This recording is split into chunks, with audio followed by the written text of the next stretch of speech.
Saudações, pessoal. Sou Fábio Quintanilha. Eu sou Jerônimo Lira. Bem-vindo a mais um episódio do PodTecno.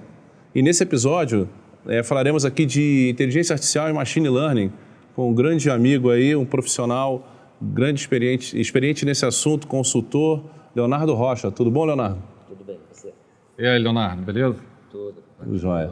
Bom, Leonardo, começando aí o nosso bate-papo, queria que você falasse um pouco de você, quem é você, a sua trajetória e o que você está gostando de fazer nessa área. Sei que você tem grande experiência. Bem, eu sou natural de Fortaleza, Ceará, mas fui fazer mestrado na Unicamp, na parte de imagem médica, e doutorado na parte de TV digital. Posteriormente a isso, eu fui trabalhar com a empresa de petróleo na Noruega, passei 2 anos lá, também aqui no Brasil. E nesses últimos 5 anos eu tenho me dedicado a trabalhar na parte de inteligência artificial, geralmente aplicado em projetos, em projetos de empresas elétricas. Legal. Tá, pode falar. Quanto tempo você está no mundo de TI? O que você tem feito no momento envolvendo essa área de inteligência artificial? Bem, essa inteligência artificial, como é conhecida atualmente, há 5 anos, mas eu já tenho trabalhado desde meu mestrado em reconhecimento de padrões e também na parte de TV digital, no processamento de vídeo, em que você tenta analisar o vídeo e fazer uma análise da imagem. Isso, por si só, é machine learning, em uma parte de inteligência artificial. Tá, e como você falou, né, são em torno de 5 anos nessa área, né? E usando tanto uma tecnologia quanto outra, principalmente na parte de imagens também. Voz também, você chegou a trabalhar com isso? Ou... Não, eu tenho mais, assim, a minha experiência é mais de 20 anos de forma geral. Mas na parte nessa parte específica de inteligência artificial no setor elétrico é que realmente é de 5 anos. Assim, existem várias aplicações, tanto na parte de imagem, como na parte de reconhecimento de fala, na geração de fala também, não só reconhecimento, mas a geração atualmente. Você pode mudar a sua voz, inclusive, com inteligência artificial. Então, assim, as aplicações são diversas. Assim. Então, realmente, assim, estão sempre inventando uma nova. Bom, vou emendar então aqui com uma pergunta super importante até para o nosso público aí, né? O que é efetivamente inteligência artificial, né? O que a gente chama de IA, né? E como ela evoluiu aí ao longo do tempo e como está essa evolução, né? Então, como eu falei, assim, existe hoje em dia um campo de inteligência artificial que está muito aplicável. E assim, isso também se confunde em um segmento que é chamado machine learning.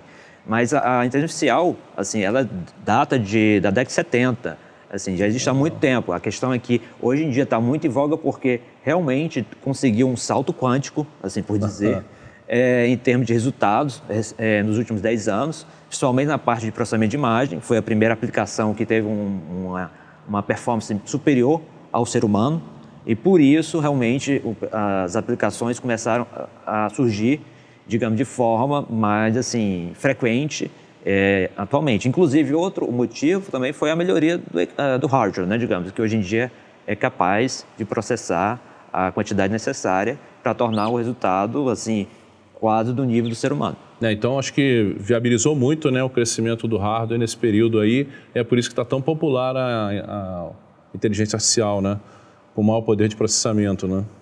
Ok. E falando de software, né? Dentro da parte de software, né? Como é que foi essa evolução aí ao longo do tempo também? Que acho que também teve uma grande evolução e uma popularização, né, da parte de software também. E, na verdade, nessa evolução, qual foi o ponto de inflexão nessa questão?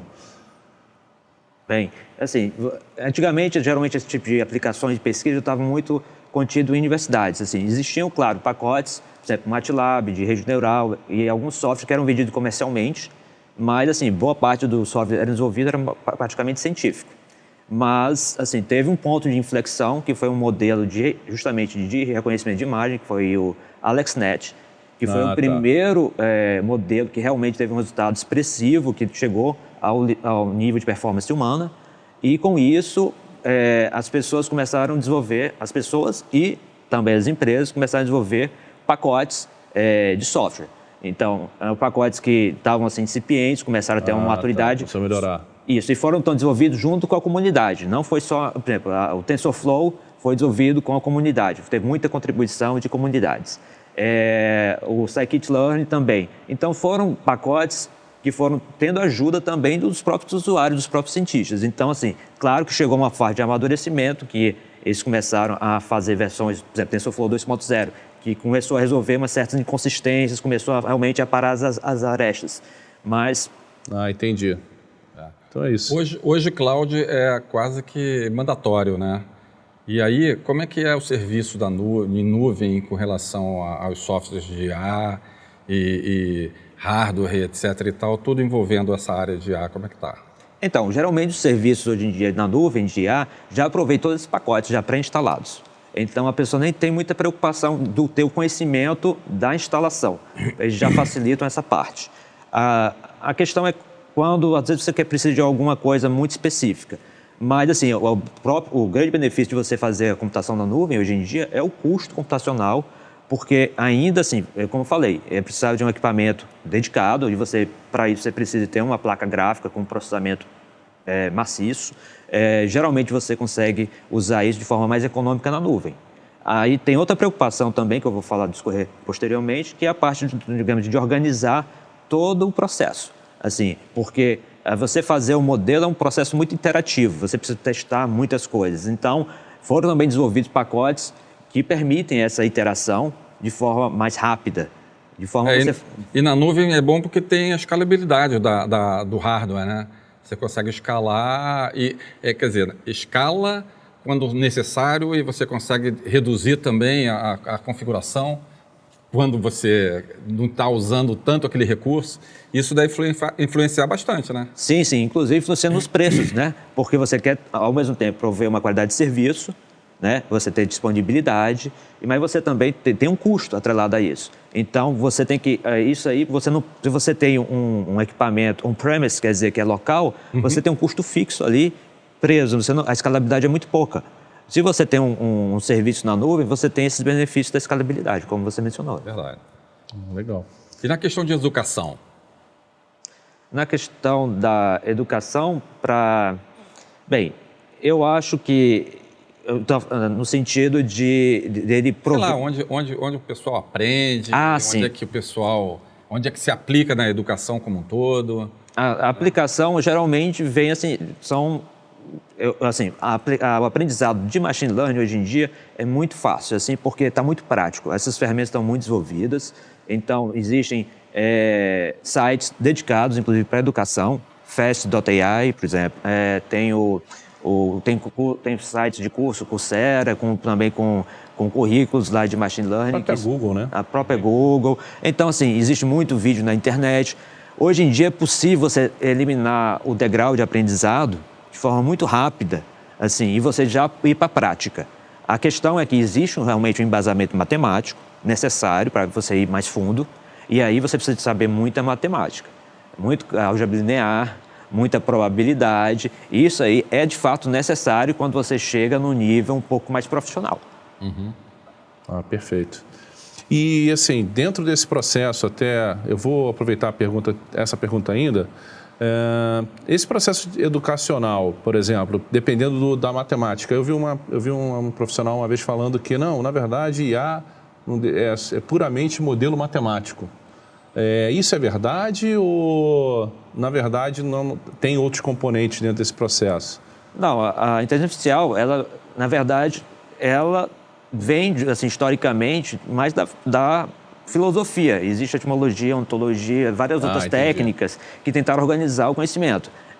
Não precisa, assim, a gente tem hoje em dia a inteligência artificial movida por modelos, mas esses modelos podem ser puramente matemáticos, como você colocou, quase que determinísticos, ou então estocásticos, né, que envolvem probabilidades.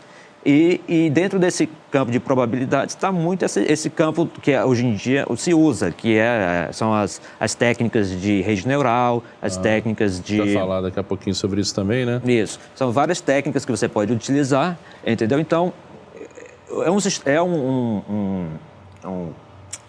uma área muito ampla, porque pode envolver uma coisa puramente filosófica, num sentido que não necessariamente envolve modelos, e sim mais modelo assim, matemático, mais um modelo, digamos, lógico, né? Mas, claro que o modelo matemático é o que realmente é aplicado hoje em dia. Aplicado hoje em dia, né? E como as empresas se beneficiam na prática do IA, né? Como processo, fala um pouco da questão de processos, né?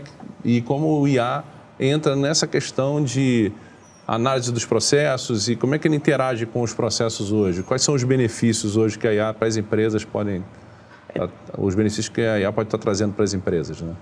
Exatamente. A IA ela traz benefícios justamente quando você tem um processo, como falei, é um processo determinístico, mas tem uma certa variabilidade. Quer dizer, existe é quase como eu falo, estocástico, assim, no sentido que tem uma variabilidade e geralmente essa variabilidade requer uma intervenção humana. E a questão é que, mas geralmente o modelo de machine learning ou de inteligência artificial vem justamente para substituir uma parte que dá para automatizar. Dentro de um certo grau de acerto.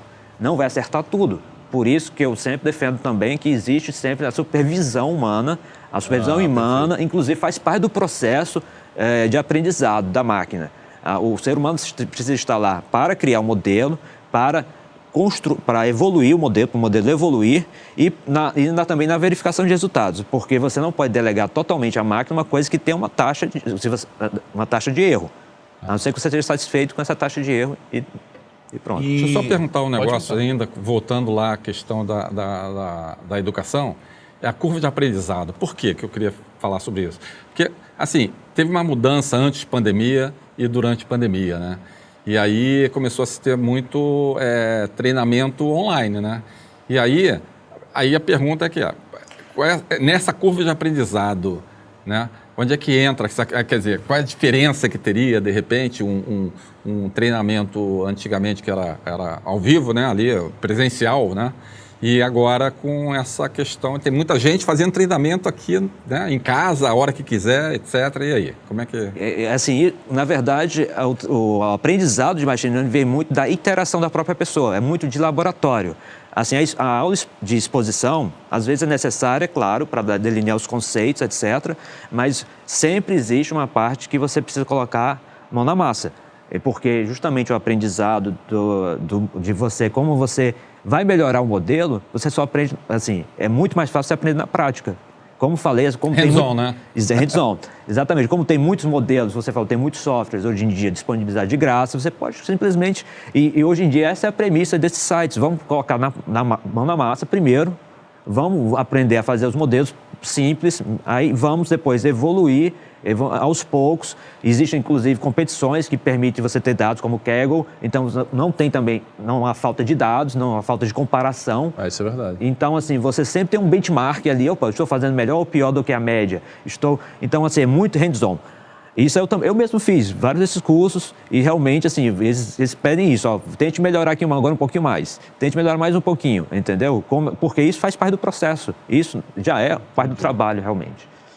E, na verdade, dentro disso também, né, acho que até para o pessoal entender um pouco, existe também a questão do backtest, né? Você, por exemplo, aproveitar dos dados do passado, né, para você ver a sua acuracidade do modelo. Então, para o pessoal entender um pouco, você tem um modelo, né, que é como se fosse um cérebro, onde você cria um modelo matemático ou híbrido, ou que seja, da inteligência artificial.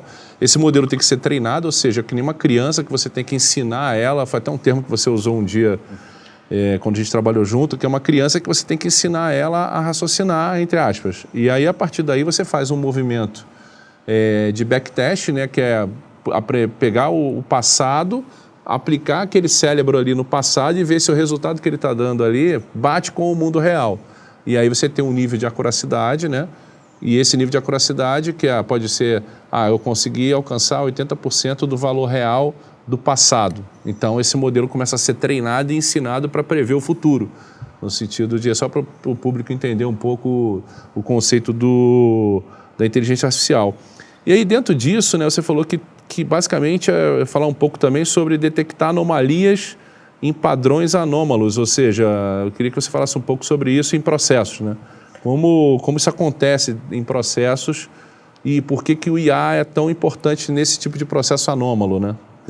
Perfeito, porque, assim, vou até complementar, respondendo essa sua pergunta, porque, de modo geral, a gente pode dividir em modelos que são supervisionados, em que existe a figura do professor e do aluno, por analogia, né? O professor é o profissional e o aluno é o modelo, como você colocou, a criança que vai aprender.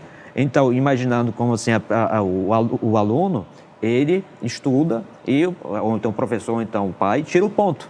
É o treinamento.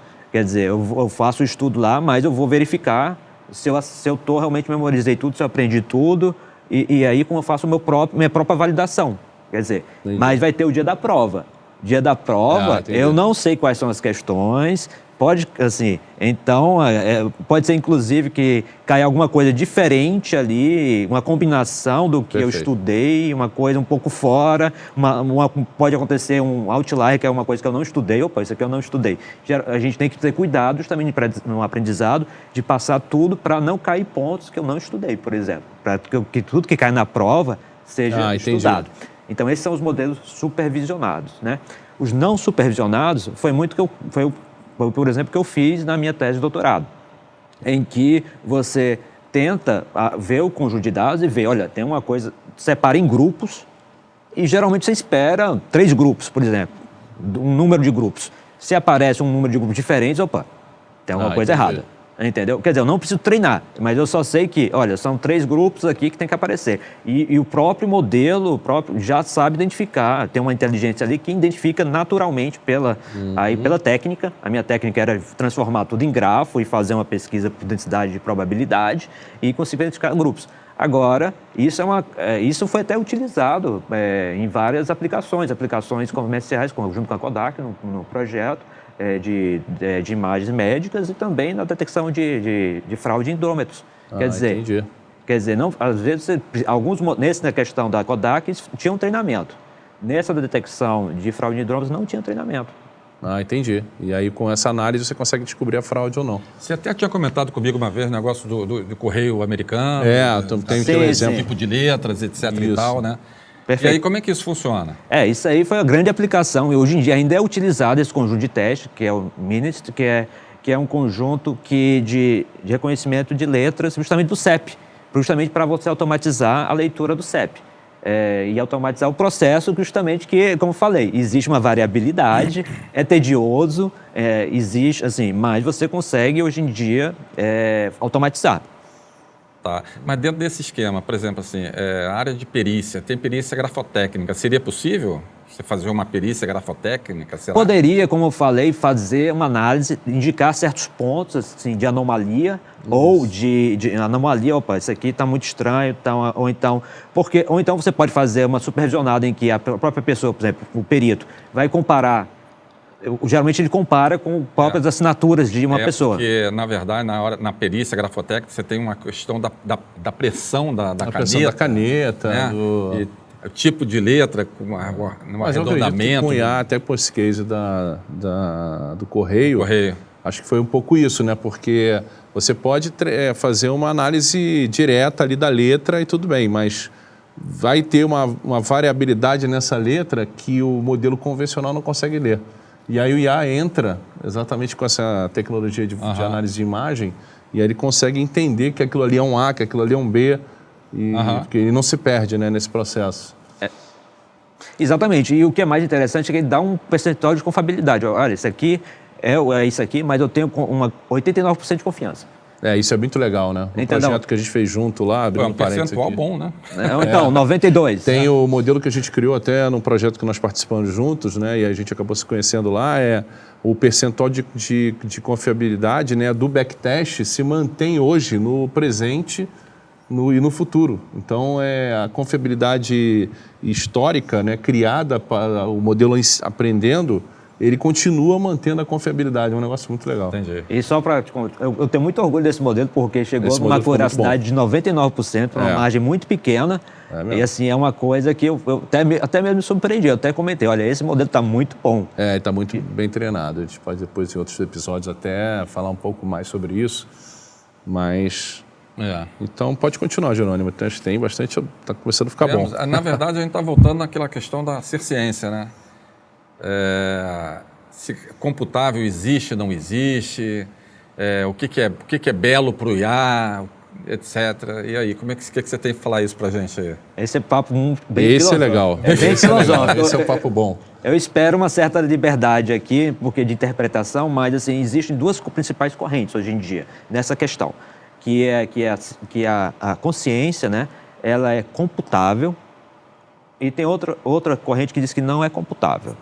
Opa. Quando eu digo chegou que a consciência é computável, quer dizer Obrigado. que eu consigo traduzir em números, e na verdade a consciência seria apenas um loop, um feedback positivo. Então as pessoas tentam modelar o modelo de inteligência artificial como o cérebro e criar o loop positivo do cérebro e acham que isso vai trazer a consciência. Isso aí é uma opinião, por exemplo, de um físico importante que trabalha com essa... Então deixa eu entender aqui, até para o pessoal entender também. Quer dizer, está dizendo o seguinte, que o loop de feedback, mesmo sendo uma coisa meio que lógica, ele em algum momento cria um conhecimento como se fosse uma consciência. E essa linha aí prega isso, né? Essa linha prega isso. Agora, na outra linha, é um pouco mais, assim... Filosófico pelo sentido que ele se apoia basicamente num recente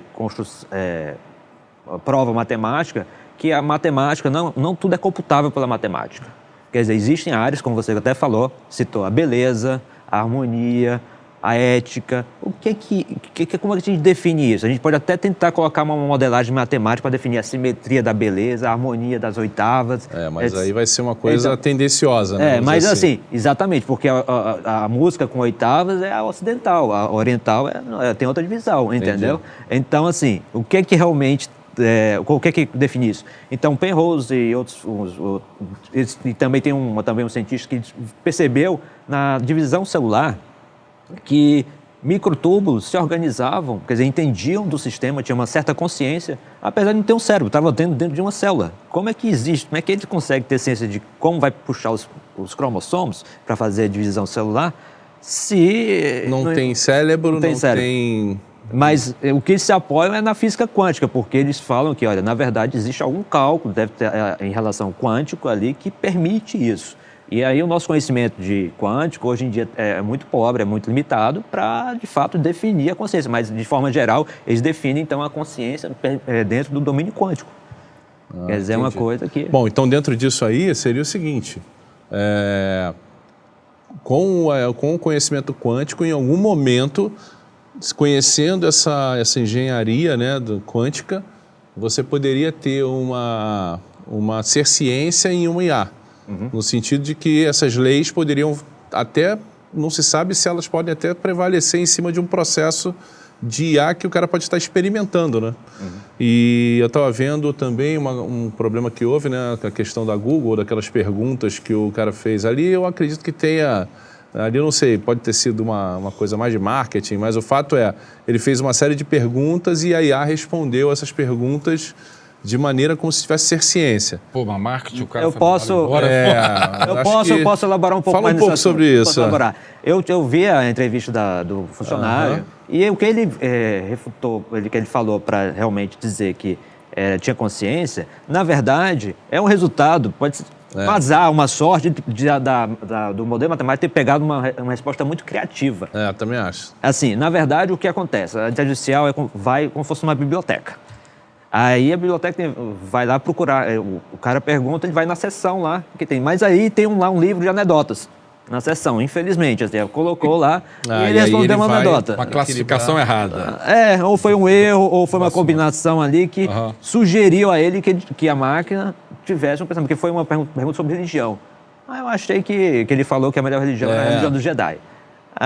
Aquilo me parece uma contaminação, entre aspas, exatamente, né, de algum material que pode estar nessa base de conhecimento, né? Eu achei a opinião dele pouco fundada, assim, pouco... foi muito midiática. Foi meio midiático, Na verdade, ele deve ter tido a intenção de dar uma... Vou passar a ser conhecido agora, por ter sido o cara que... Não sei, assim, várias pessoas também pensam assim que nós vivemos uma simulação, como o Elon Musk, mas existe uma prova, na verdade, física para isso, mas na verdade não é simulação, é num holograma. Nós vivemos num holograma dado a física. Tem essa história, né, de que a gente está dentro de uma Matrix, de um holograma e tudo mais. Desculpa. E nessa brincadeira toda, IA tem ou não tem, não é ou não é uma inteligência artificial, a Alexa? É uma inteligência artificial, mas ela começou... As pessoas perguntam isso, né? Mas ela começou como um programa simples, como o antigo Dr. Byte do DOS. Assim, que era um programa determinístico, houve uma organização do conhecimento, uma árvore lá de conhecimento, ele pegava mais ou menos a área da pergunta e respondia de tal forma. Uma forma de exemplificar isso é aquela brincadeira da carta, que cada um coloca a carta, escreve um ator, e faz a própria pergunta, eu sou um ator famoso, e vai chegando, vai delimitando a resposta. Chega um ponto que você consegue adivinhar qual é o que estava escrito na sua carta, pelo refinamento. Pelo refinamento Como se fosse filtro, né? Como se fosse filtros. Um funil, né? Exatamente. Funil, então, tudo era organizado em funis, mas e determinístico.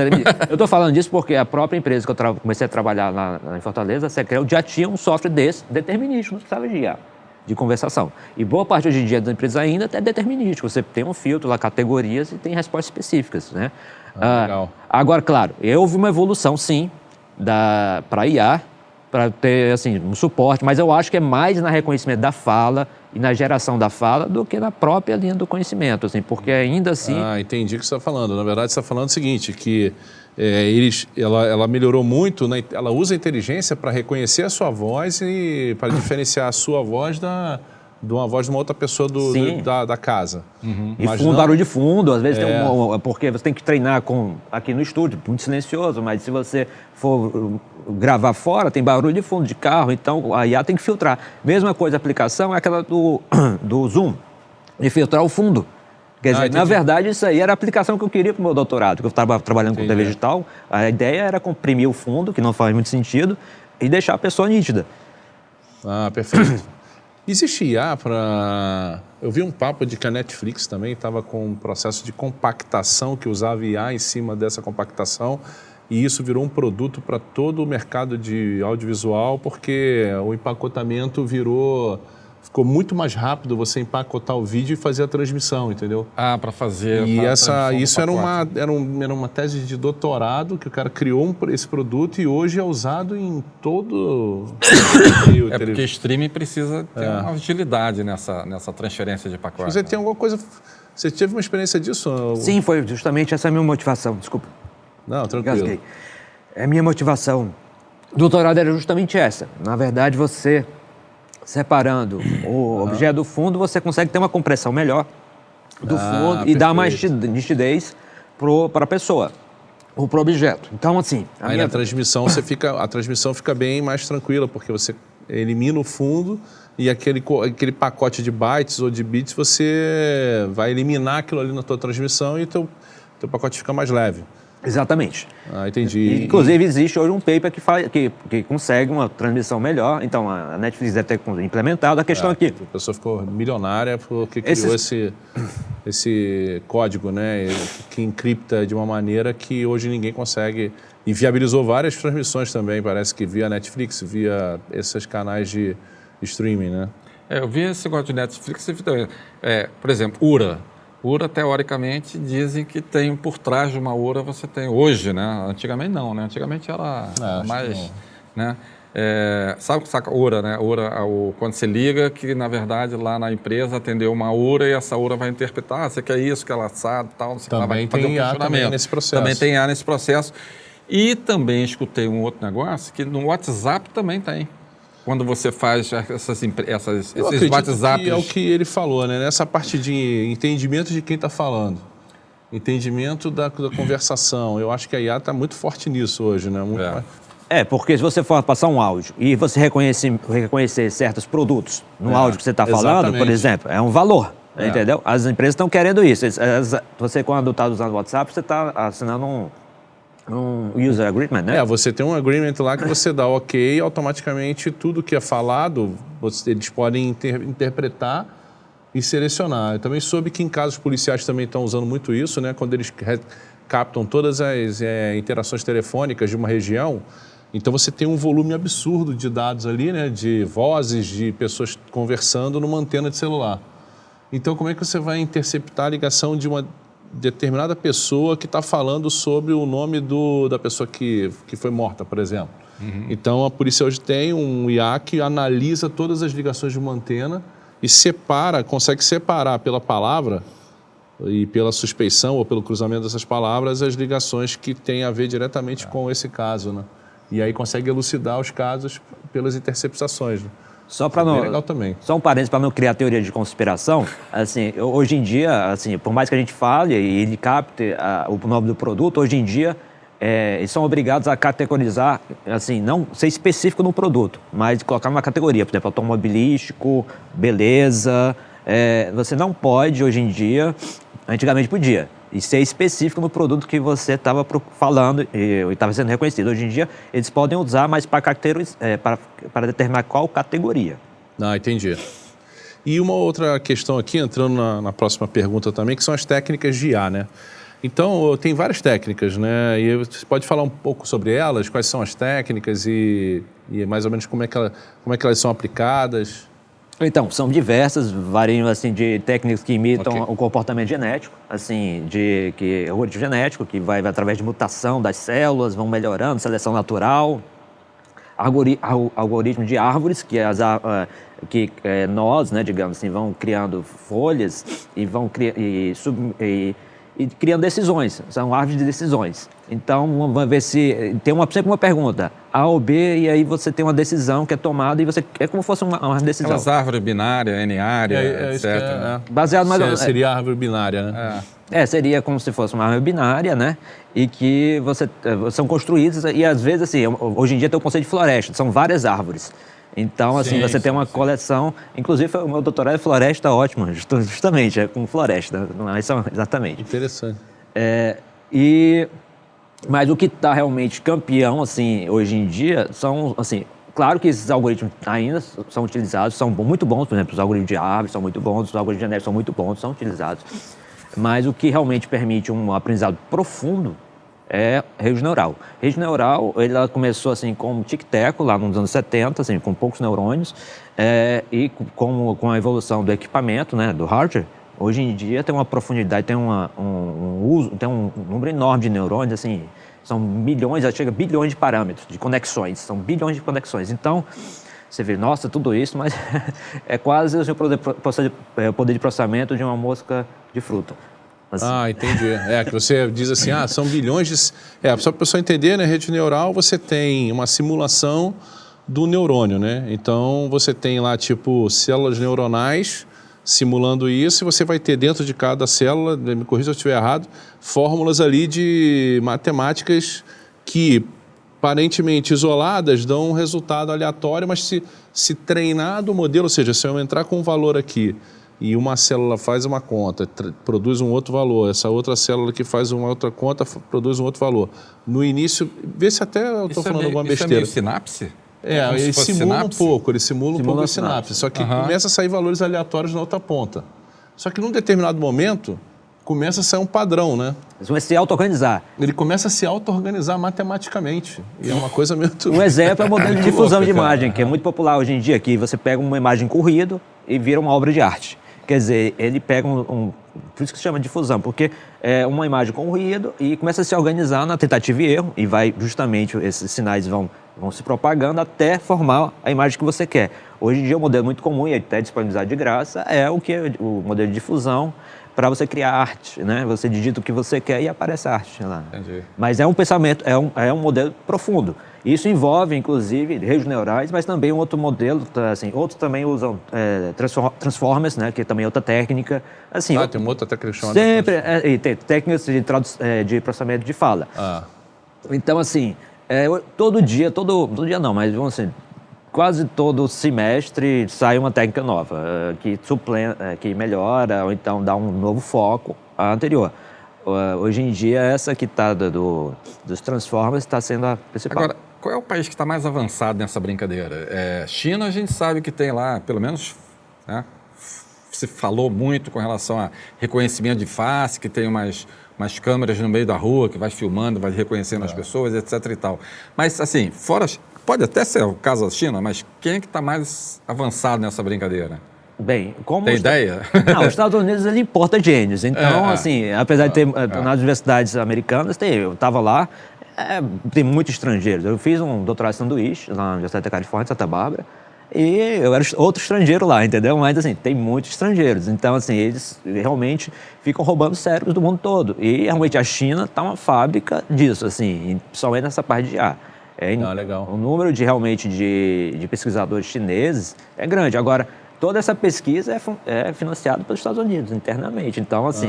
entendi. Na verdade, as pessoas podem estar fazendo lá o processo IA, mas elas são financiadas pelos americanos que depois importam. Ou empresas, né? Ou empresas.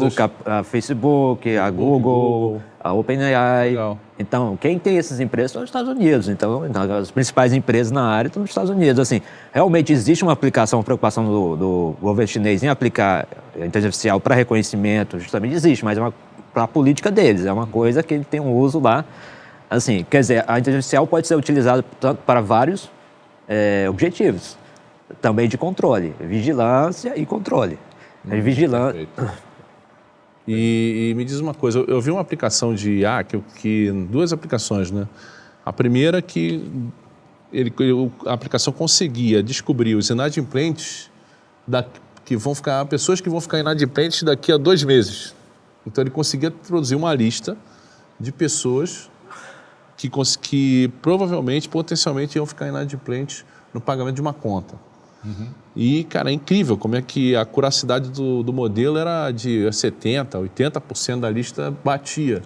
Então, é só para as pessoas entenderem que, realmente, toda essa questão matemática, do modelo matemático, eu acho que nesse caso, não sei se era rede neural, outra aplicabilidade da IA também para manutenção de torre elétrica. Então, ele já dizia, olha, daqui a 30, 60, 90, um ano, você vai ter tais torres em tais lugares com probabilidade de dar problema, e já faz a manutenção, porque...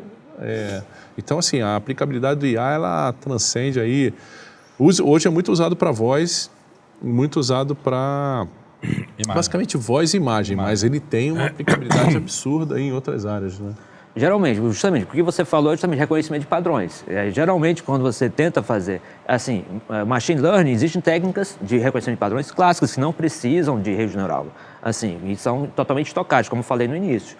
Mas você pode utilizar hoje em dia com uma assertividade maior técnicas justamente de inteligência artificial, que é baseada justamente nessas técnicas mais avançadas, como rede neural, como árvore de decisão. Uhum. Por exemplo, esse exemplo que você passou de inadimplência, eu participei de um projeto no setor elétrico justamente disso. Eu, de fato, tinha que calcular a probabilidade, na verdade, também... eu tinha que também fazer o cálculo futuro de recuperação de energia para ver se, de fato, valia a pena aplicar uma multa muito pesada ou não. Às vezes dá um desconto até melhor para a pessoa ter condição de pagar. Entendi. Entendeu? Então, assim, é justamente nessa questão de otimizar esses vários parâmetros, e é uma coisa muito complexa, então você tenta otimizar todo o sistema de uma forma só. E aí, justamente, reconhecer os padrões e ver, olha, essa pessoa talvez não consiga pagar a multa, então vamos cobrar menos. Porque, para o setor de cobrança, é mais interessante. Entendi. Agora, como você falou, às vezes as aplicações são previsão de preço, previsão de geração de eólica. Geração eólica, né? Geração de energia em empresas de energia, é bem usado também. Eu recebi hoje uma mensagem do meu filho, que uma aluna de Direito da Bahia fez a apresentação do TCC dela no metaverso. Aí a minha pergunta, na verdade, é mais ou menos o seguinte: existe alguma possibilidade ou já existe alguma coisa entre IA e metaverso? Futuramente, talvez a gente até vai fazer aí né, Fábio? Alguma coisa... Um episódio sobre metaverso, né? Mas, assim, é só para ver se existe um elo, né? Existe uma relação... Assim, existe, sim, porque você for utilizar, por exemplo, hoje em dia, os sensores de realidade virtual, que são aqueles óculos, para você reconhecer os gestos de forma mais assertiva, você não precisa mais usar luvas, nem acessórios, ele reconhece pela imagem. Então, hoje em dia, a pessoa consegue ter o avatar no metaverso sendo através justamente da câmera do próprio sensor. Ela faz uma leitura, sabe reconhecer a posição da mão e dos dedos de forma perfeita. Você pode até esconder assim, que ele já... Opa, eu sei que os dedos estão ali. Uhum. Assim, claro que essa parte ainda não está sendo... Nem tudo está sendo implementado, mas já tem pesquisas fazendo isso. Porque o metaverso é uma coisa muito nova, né? Ainda não está nem... Quer dizer, tem muita coisa já rolando, né? Mas... ainda está começando, né? Está começando, né? Eu acredito que seja uma mídia que dá para explorar bastante essa questão do IA, sim, porque, como eu falei, tem muita questão de reconhecimento, né, de padrões humanos, e de posturas, o rosto, por exemplo, a identificação do rosto, onde estão os olhos, para onde que eu estou olhando, etc. Então, assim, essas técnicas, geralmente, geralmente tinham um meio tradicional de resolução, mas nunca era perfeito, assim. Entendi. Por exemplo, vou colocar aqui um exemplo, não sei se você conhece aquele Kinect da Microsoft, que tinha um reconhecimento humano ali. O jogo, né? Era o jogo. Ali era uma técnica eu fui até na conferência da Microsoft que eles apresentaram o Kinect. Era uma coisa assim, eu usava a técnica de um algoritmo, mas não era inteligência artificial como se tem hoje, entendeu? Hoje em dia se consegue fazer um reconhecimento quase que perfeito hoje em dia, da posição, como eu estou me... porque logo que começou esse negócio de IA lá, com o negócio do Mark Zuckerberg, né? Me parece, eu vi o pessoal dizendo que o pessoal de gamers já usa metaverso há muito tempo, quer dizer, que já teve até show, né? Mas jogos, né? Isso mesmo. Isso eu falo também para meus amigos. O metaverso não precisa estar a realidade virtual envolvida. Basta você ter uma exposição, uma capacidade de se expressar, e aí eu falo justamente dos sensores, você tem uma capacidade, por exemplo, cantor lá, se tiver como reconhecer os gestos deles para fazer a apresentação... E aí essa parte dos sensores de reconhecimento é que entra o IA, né? IA, exatamente. Entendi. Aí, às vezes, eu quero falar alguma coisa, aí eu falo e reconhece o que eu estou falando, assim, e aparece o item, ou então alguma coisa... Hoje em dia você consegue comandar, por exemplo, a TV através da fala. O PlayStation também você consegue comandar através da fala, se você quiser. A questão é que, claro, não está ainda perfeito, mas existem essas explicações, sim. Entendi. Bom, então, nessa questão toda, né, você tem uma combinação de técnicas aí de arquiteturas, né?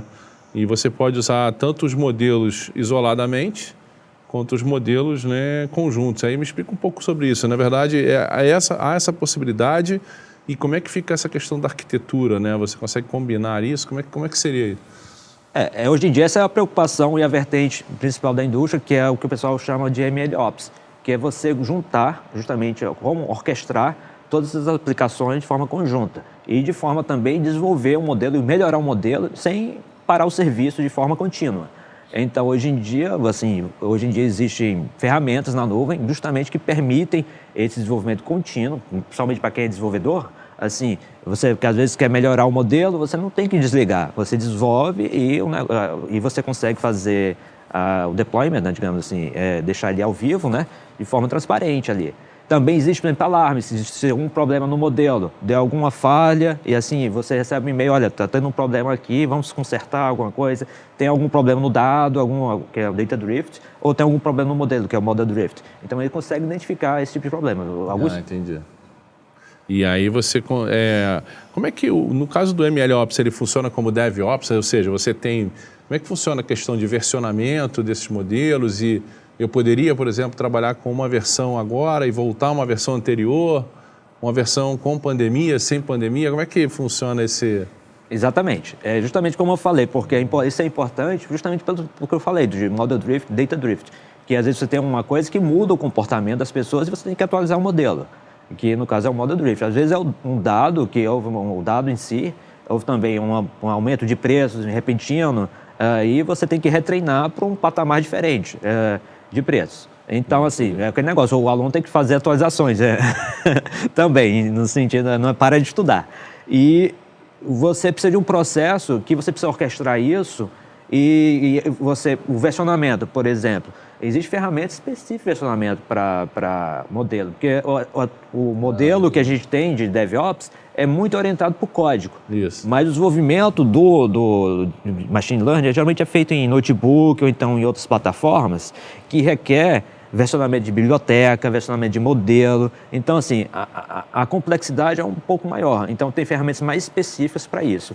Que aí você usa containers, você usa orquestração de containers para deixar transparente a execução, ou então a escalabilidade, como você até colocou anteriormente. Eu preciso escalar. Aí você coloca mais containers, coloca mais disponibilidade, mais servidores com o teu serviço.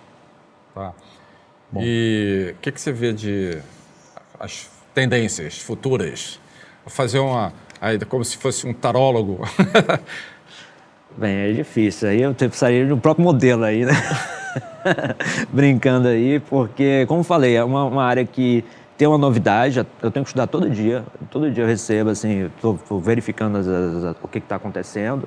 É preciso, entendeu? Porque as mudanças são, assim...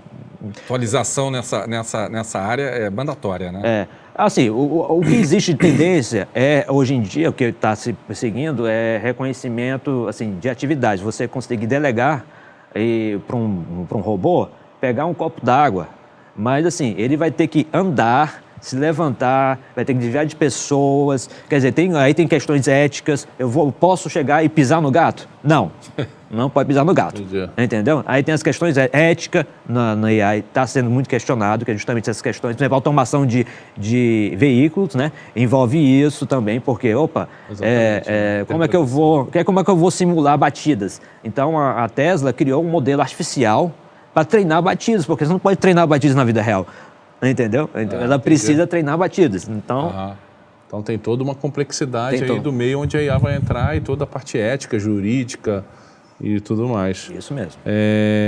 Bom, você também falou, também tem uma outra parte também até dessa pergunta, que é a questão da arte IA, né?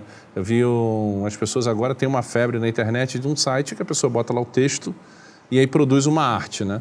Então, qual seria a técnica que está envolvida nisso? E tem pessoas até que estão dizendo que está cerciente isso aí, coisa que a gente sabe que não é bem assim, mas botei pouco texto, mas me gerou uma imagem que estava na minha cabeça. É tão perfeita que foi a técnica, né? Então, assim, queria que você falasse um pouco sobre isso aí, o que você acha e qual técnica que está dentro desse processo. Então, inclusive essa técnica está tendo uma polêmica porque o pessoal pergunta se vai substituir o artista na parte criativa, né? Eu acredito que não. Por quê? Porque, na verdade, é só mais uma ferramenta. Na verdade, o que você tem é uma grande biblioteca de imagens, e você tem mais exemplos de uma pessoa, às vezes, de outra, então você consegue gerar imagens, por exemplo, de um ator de Hollywood, do que eu, que tenho poucas fotos. Por quê? Porque, geralmente, o ator de Hollywood tem vários exemplos, são treinados com várias fotos. Então, assim, colocando o que você faz, hoje em dia, esse modelo é disponibilizado gratuitamente, assim, os resultados são bons, mas, assim, ficam realmente bons quando você treina específico para o que você quer. Então, requer ainda um ajustezinho. Por exemplo, se eu quero fotos, gerar fotos, imagens comigo, eu tenho que treinar, pegar esse modelo e retreinar novamente, assim, retreinar não do zero, mas continuando o treinamento dele com fotos minhas. Por isso que hoje em dia, inclusive, tem modelos já de celebridades. Se você quiser achar uma celebridade já com modelo já pré-treinado para aquela celebridade, então você já tem modelo para celebridade. E também tem o seguinte, porque nessa do ator, assim, o ator tem aquele esquema do caco, né? Ele vai lá e coloca um trejeito dele, inventa um troço no meio do caminho, que estava fora do escopo sei lá, da novela, do filme, seja lá do que for. E aí como é que você vai botar a IA para fazer um carro? Mas aí eu acho o seguinte, eu acho que tem o modelo que vai ser treinado para produzir essa característica específica do cara, ele vai pegar o caco também e vai embutir no modelo. Isso que é o detalhe da... Nossa, é como aqueles comediantes que fazem imitações. Isso. Assim, então o cara se especializa no Silvio Santos ou então vários outros que têm trejeitos específicos. Trejeitos específicos, Entendeu? Assim, você pode pegar o modelo geral de reconhecimento de fala e retreinar no caco, como você fala, da pessoa.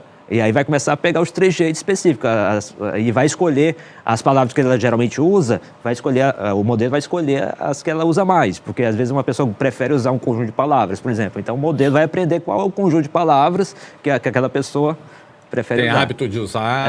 Exatamente. O vocabulário de cada pessoa é muito específico, né? Então, assim...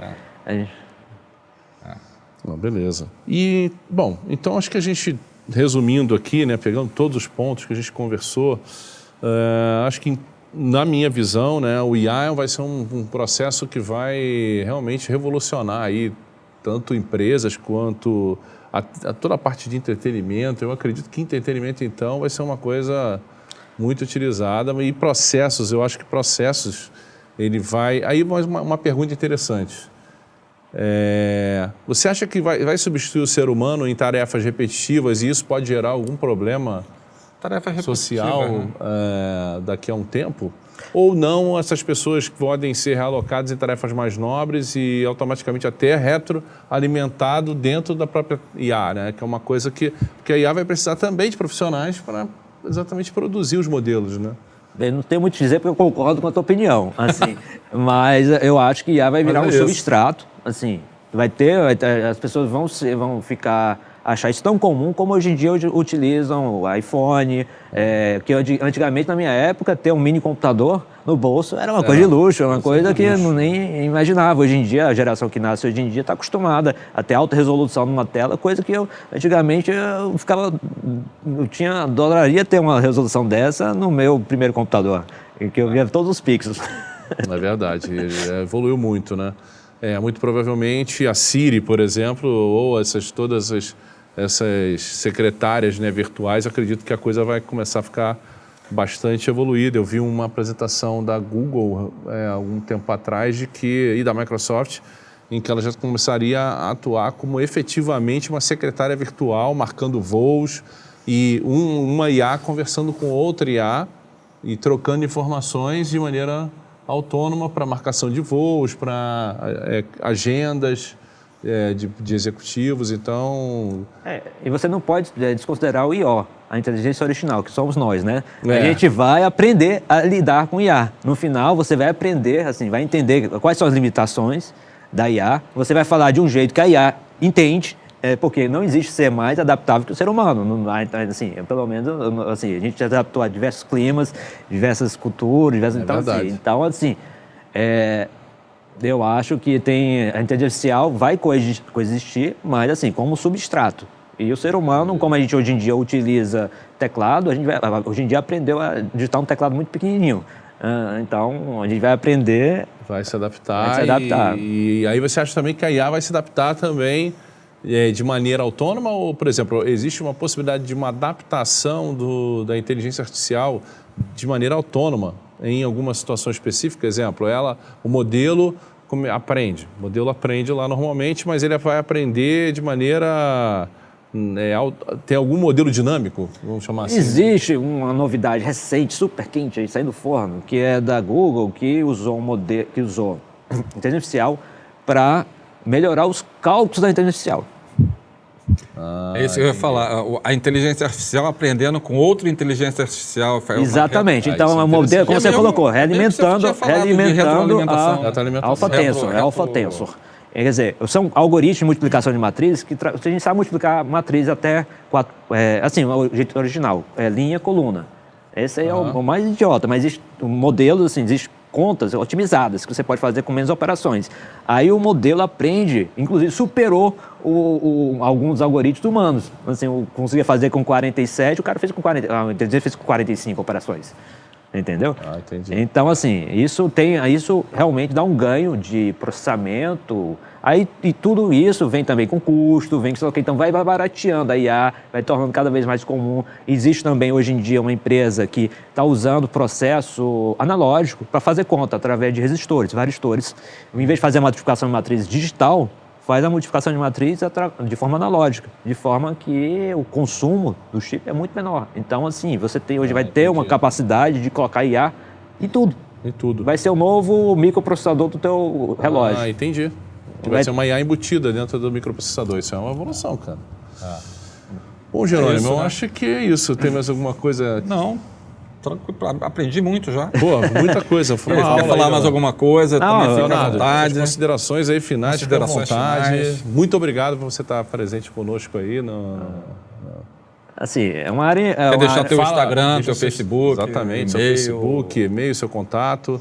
Eu sou um cara reservado, mas geralmente... Você tem algum Instagram, alguma coisa? Eu tenho tudo. Na verdade, eu coloquei tudo, mas quando fica popular, eu geralmente saio, fico na... Você é um cara mais fechado. Mas, assim, de qualquer maneira, esse pessoal aí no chat, nas considerações, se também quiser te procurar, a gente passa o contato. Eu passo, exatamente. Privado e não eu posso passar, mas é porque eu coloquei um username que poucas pessoas vão conseguir digitar. Então não tem problema não. Se alguém Leonhard Rocha, ninguém vai conseguir. Justamente como é único, eu uso em todo lugar, porque ele é único. Então, assim, é o nome original, Leonhard. Leonardo vem de Leonhard. Entendi. E aí Rocha, pronto. Tá bom.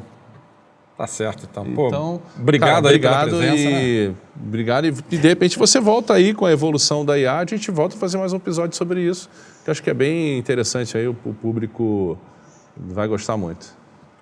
Obrigado também pela oportunidade. Eu acho que é um assunto fascinante, é uma coisa que eu também fico, às vezes, querendo passar para outras pessoas. Assim, não só essa parte filosófica, mas também a parte de negócios, porque é uma nova dinâmica de negócio que as pessoas assim, precisam aprender, entendeu? A gente até teve que lidar com isso em diversos projetos de você tentar passar a ideia primeiro para o gestor do que é IA, como funciona, para realmente a gente conseguir colocar o projeto. Legal. Bom, pessoal, então foi isso por hoje. Um abraço e até o próximo episódio. Curta aí embaixo. Curta e compartilhe. E o Podtécnico... Eu espero que vocês tenham gostado do nosso Podtécnico. Podtécnico, com um episódio aí de inteligência artificial. Espero que vocês tenham gostado e aprendido. Eu aprendi bastante. Eu aprendi muito. Tá ok, pessoal. Um abraço. Obrigado. Um abraço, obrigado. Um abraço, pessoal.